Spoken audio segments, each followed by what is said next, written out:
हमारे सभी दर्शकों को सादर प्रणाम। जय श्री कृष्ण। आज का हमारा विषय है कुंडली और जीवन में सफलता।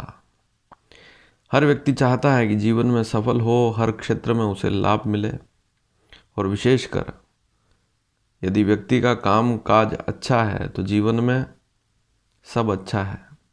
जेब में पैसा है तो सब काम संपन्न होगा समय पर, और जीवन में जो कुछ चाहिए वह भी मिलेगा समय पर। लेकिन इसके लिए हमें कुंडली में ऐसा क्या देखना पड़ेगा या कौन से ग्रहों को मजबूत करना पड़ेगा, तब जाकर हम सफल होंगे।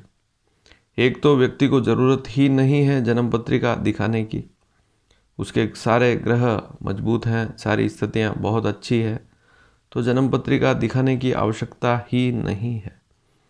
लेकिन बहुत से ऐसे लोग हैं जिन्हें संघर्ष करना पड़ता है। कोई छोटी सी आवश्यकता है, उसकी पूर्ति के लिए छोटी सी वस्तु चाहिए, उसकी पूर्ति के लिए उसे बहुत ज़्यादा संघर्ष करना पड़ता है। चाहे बच्चों की फीस हुई, चाहे खुद की शिक्षा हुई, और ज़रूरत की बहुत सारी स्थितियाँ। तो आज आप इस वीडियो को पूरा देखेंगे तो आप समझ पाएंगे कि कुंडली में कुछ महत्वपूर्ण स्थितियाँ ऐसी है जिन्हें आप देखेंगे और उन ग्रहों को मजबूत करेंगे तो जीवन में सफल सिद्ध होंगे। नौकरी नहीं लग रही है, या व्यापार अच्छा नहीं चल रहा है, या अन्य स्थितियाँ, कहीं कोई काम रुका पड़ा है तो चल ही नहीं रहा है, तो इसके लिए क्या करें, तो कौन से उपाय सही रहेंगे और किन भावों को देखना पड़ेगा। तो आप यहाँ पर कुंडली देखें और समझें। लग्न कुंडली ही देखनी है, इसे जन्म कुंडली भी कहते हैं, D1 चार्ट भी कहते हैं। उसे खोलें और देखें। सबसे पहली स्थिति शरीर। यदि व्यक्ति शरीर से मजबूत है तो सारी स्थितियां अपने आप अच्छी हो जाती है। शरीर कमज़ोर है, आलस्य है, तो सारी स्थितियां खराब। तो इसके लिए हमें लग्न को देखना पड़ेगा। जन्म पत्रिका में प्रथम भाव जो है, यहाँ पर देखें आप, लग्न। लग्न में कहीं पाप ग्रह तो नहीं है, लग्न का स्वामी कहाँ बैठा हुआ है उसकी स्थिति देखनी होती है। दूसरी स्थिति है भाग्य, नवम भाव। भाग्य यदि बलवान है तो पिता की स्थिति भी अच्छी है, पिता से मिलने वाला लाभ भी अच्छा मिलता है, समय पर मिलता है, पिता का सहयोग रहता है। और बहुत सी बार हम देखते हैं कि माता पिता ही नहीं तो फिर जीवन में संघर्ष करना पड़ता है। विशेषकर यदि पिता का साया सिर से हट जाए तो सारी स्थितियां कमज़ोर हो जाती है। और एक स्थिति और है, इसे कहते हैं कर्म, दशम भाव। तो इससे पहले मैंने जो भाग्य बताया, भाग्य नवम भाव से देखते हैं, नवा भाव। और तीसरी स्थिति कर्म, दशम भाव, कुंडली का 10वां भाव। ध्यान से देखें आप 10वें भाव को। 10वां भाव यदि बलवान है और 10वें भाव का स्वामी यदि बलवान है तो व्यक्ति कर्म करेगा, मेहनत भी करेगा, संघर्ष करेगा और सफलता भी मिलेगी। लेकिन ये तीनों भाव बलवान हो तभी जाकर स्थिति अच्छी रहती है। एक स्थिति और है पंचम भाव, 5वां भाव, कुंडली का 5वां भाव, बुद्धि का भाव। बुद्धि अच्छी है और बुद्धि में अच्छे विचार आते हैं, और व्यक्ति में धैर्य भी है, संयमित है, तो सफलता मिलती है। मान लीजिए आप कोई व्यापार करते हैं और व्यापार में आप धैर्य नहीं रखते हैं तो फिर सारी स्थितियां खराब। ऐसा तो है ही नहीं कि पहले ही दिन दुकान पर ग्राहक चढ़ जाएगा और आपकी आमदनी पहले ही दिन से शुरू हो जाएगी, अच्छी हो जाएगी। ऐसा कभी नहीं होता है। उसके लिए आपको कई महीनों तक प्रयास करना पड़ता है, तब जाकर सफलता मिलती है। और उसके लिए 10वां भाव, कर्म का भाव। कर्म भी है, व्यक्ति काम करेगा, समय पर उठेगा, तभी जाकर सफल होगा। तो कर्म का भी अपना महत्व है। भाग्य भी अपनी जगह है, लेकिन कर्म सबसे पहले करना पड़ता है। कर्म करते हैं तो भाग्य भी अपने आप सहयोग करता है। मान लीजिए कोई बेटा है, वह यदि दिन में 12 बजे उठे, सुबह 5 बजे की जगह दोपहर में 12 बजे उठे और कोई काम ही ना करें, तो पिताजी भी देखते हैं क्या सहयोग करें, ऐसी संतान को सहयोग कैसे करें। तो यह भी होता है कि पिता जो है वह भाग्य है, और यदि संतान कर्म ही ना करे तो पिता सहयोग कैसे करेंगे। हाँ, संतान समय पर उठती है, मेहनत भी करती है, तो पिता भी देखते हैं कि ये संतान मेरी अच्छी है, मेहनत कर रही है, सफल नहीं हो रही है, तो इसका कुछ सहयोग करूं। तो कर्म आप करेंगे तब भाग्य का भी सहयोग अर्थात पिता का भी सहयोग रहता है, और इसे भाग्य भी कहते हैं। अब कुंडली में आप यह देखें कि लग्न का स्वामी कौन सा ग्रह है। आपकी कुंडली में लग्न का स्वामी कौन सा ग्रह है उसको देखें। उसके अलावा भाग्य का स्वामी कौन सा ग्रह है, दशम का स्वामी कौन सा ग्रह है, और पंचम का स्वामी। इन 4 भावों के स्वामी कौन कौन से ग्रह हैं। इन 4 में से अगर 2 भाव भी मजबूत हो गए, 2 भावों के स्वामी भी यदि मजबूत स्थिति में है, तो संघर्ष नहीं करना पड़ता है।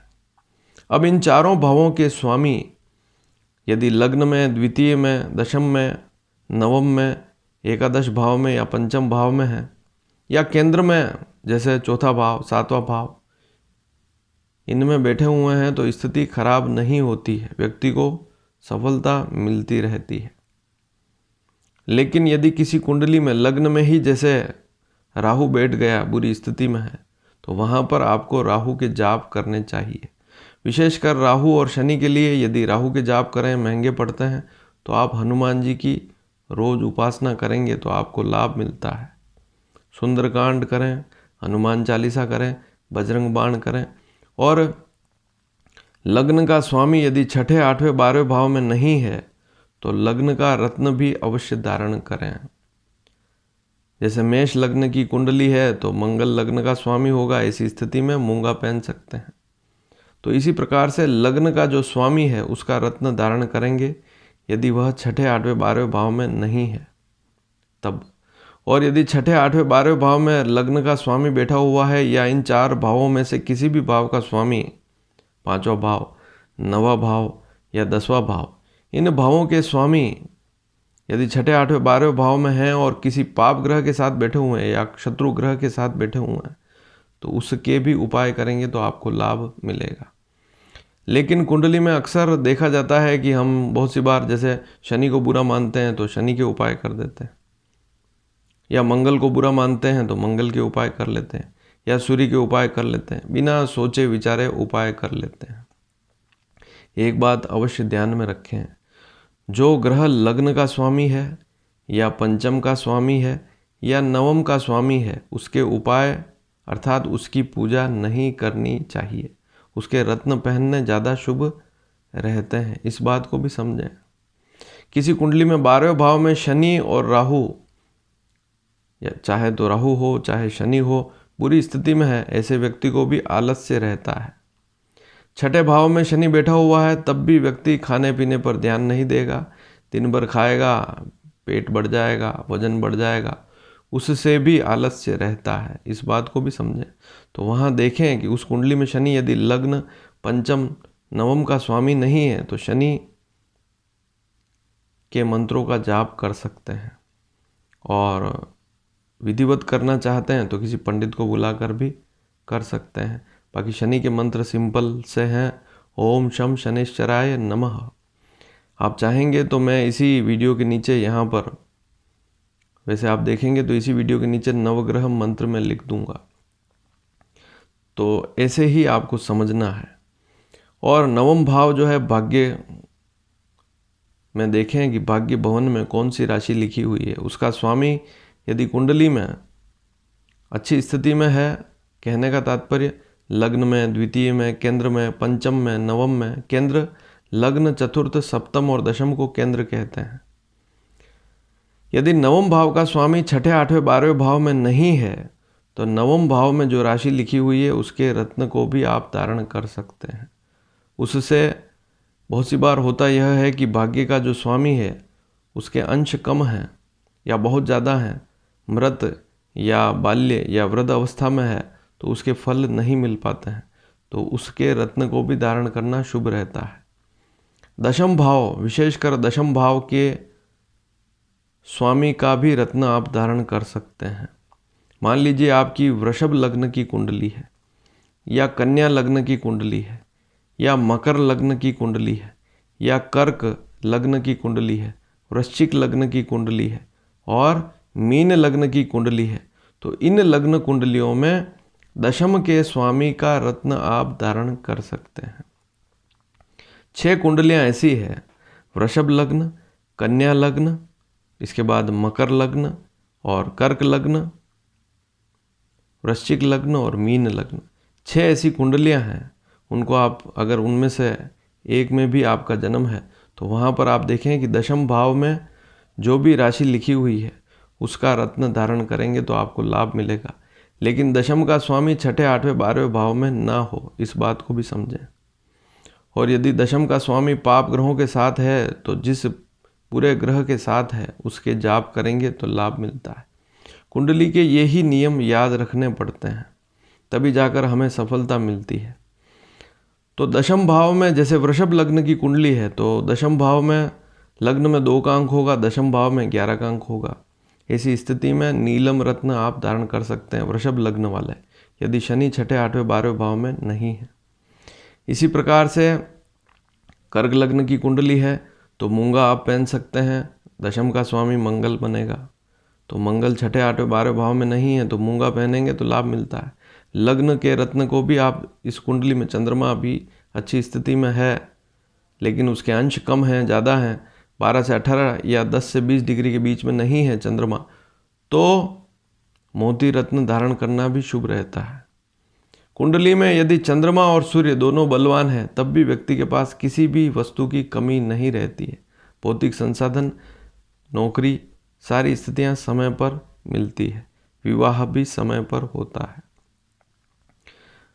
अब अगला लग्न जैसे कन्या लग्न है तो उसमें आप पन्ना रत्न धारण कर सकते हैं क्योंकि दशम में 3 का अंक होगा। और आगे वाला वृश्चिक लग्न तो उसमें आप माणिक्य धारण कर सकते हैं।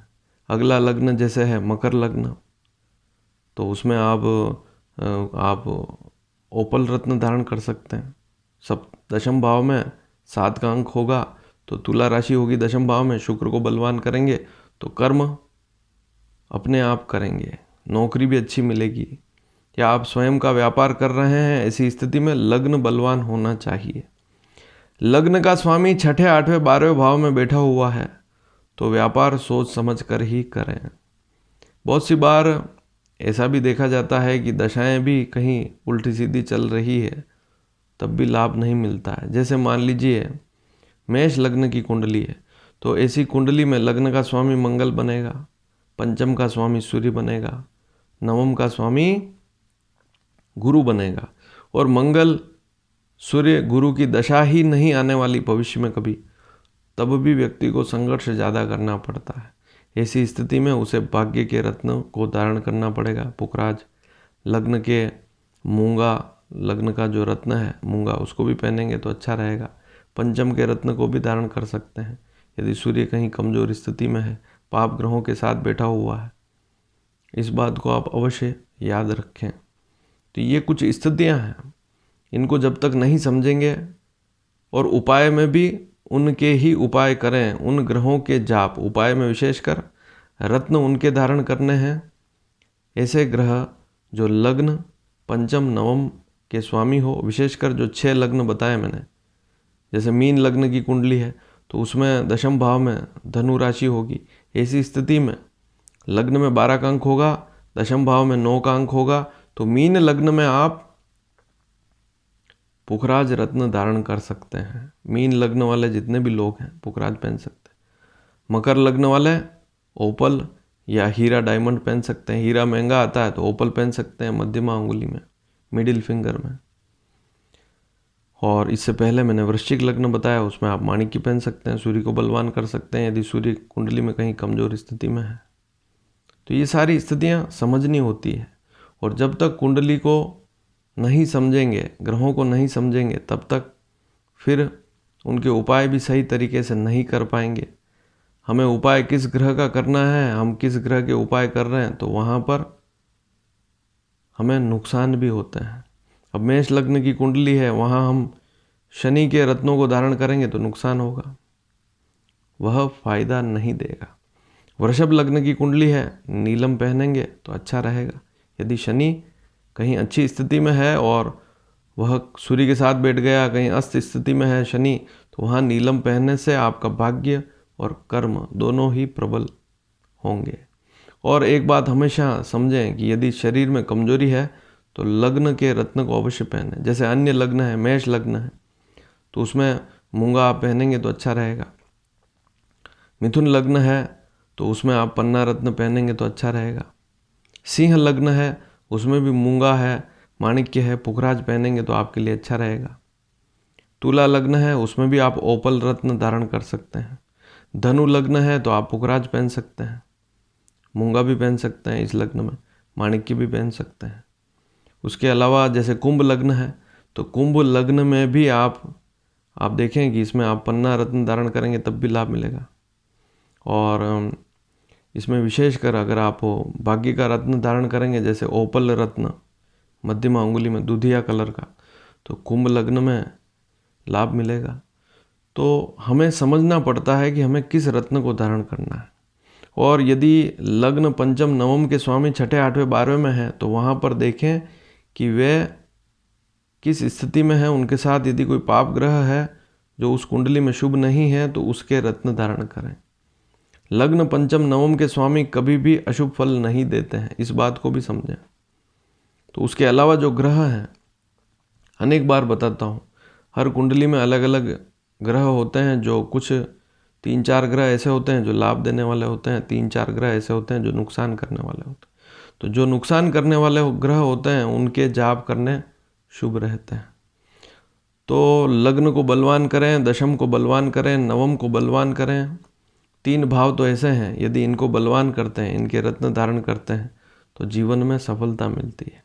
मेरे पास प्रश्न आया था कि कौन सा रत्न धारण करें, तो मैंने आपको बता दिया कि अलग अलग लग्नों में अलग अलग रत्न बनते हैं, उनको धारण करने से फायदा मिलता है। और लग्न को बलवान करेंगे तो शरीर मजबूत रहेगा। शरीर ही तो सबसे पहले देखा जाता है। यदि व्यक्ति शरीर से ही मजबूत नहीं तो कोई भी काम नहीं कर पाएगा। दूसरा, भाग्य नवम भाव, बहुत सी चीज़ें हमें भाग्य से मिलती है, अचानक मिलती है। हम आशा रखते हैं उससे भी ज़्यादा मिल जाता है हमें। और बहुत सी बार ऐसा भी होता है कि हम आशा रखते हैं लेकिन मिलता कुछ नहीं, क्योंकि भाग्य कमज़ोर है।